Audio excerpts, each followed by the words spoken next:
you think of the East Coast and the West Coast, people generally think of the US. But today, if we are talking about India, what do you think is a good point to start?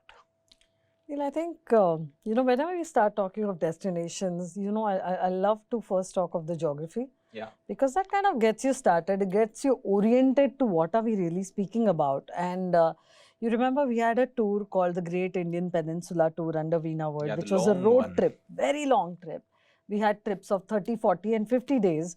And this was one of them. And it started from Gujarat and went all the way up to Kolkata, Yeah. covering the entire peninsula.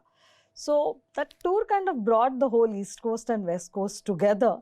And there are similarities, but there are differences also in Yeah. both the coasts. So I think let's start looking at the geography first. Fair enough. I think I quite like the fact that whenever I ask you about a destination, you like to look at the map, you like to look at the geography. And for this topic too, I think it's better looking at the geography, because I remember in multiple podcasts you have mentioned to me different places on these coasts, right?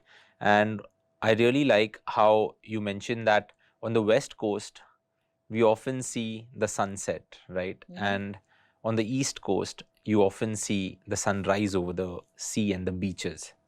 Another thing is that the two vast bodies of sea, that is the Arabian Sea and the Bay of Bengal, kind of border each of these coasts, and then they culminate at, like, this southernmost tip of India, that is Kanyakumari and all of that. So we'll come to that a little later. Then if you look at the geography, of course, there is the West Coast, which has all of these hills, which makes the climate very different to what you will find on the East Coast, which is just plains, like just plains that are just going on and on and on. So the beaches also kind of are different.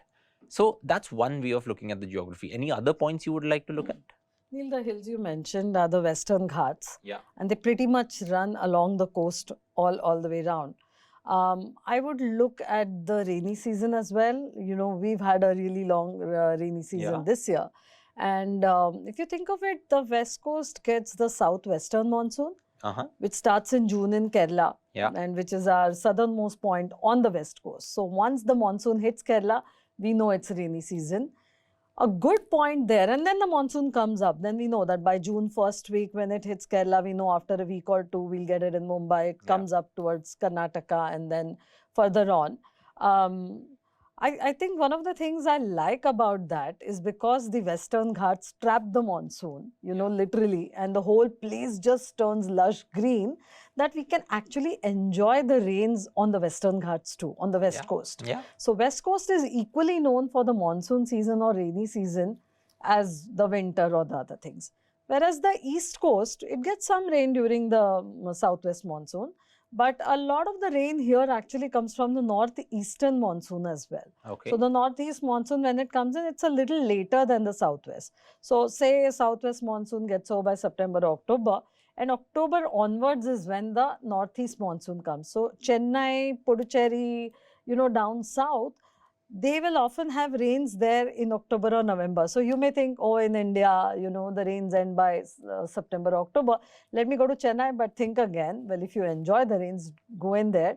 But if you really want no rains, then you have to plan it accordingly. I think that's a great way of looking at it, because often, and as you rightly said, people think that the monsoons in India are just June to September maybe. But if you want to really go travel somewhere, and if you want to avoid the monsoon, instead of the West Coast, go to the East Coast during that period.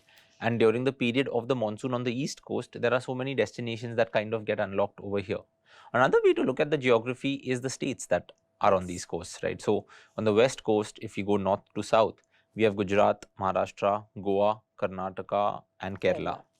On the East Coast, we have West Bengal, Odisha, Andhra Pradesh and Tamil Nadu, and one of your favorite union territories, Puducherry or Pondicherry, as it was called back in the day.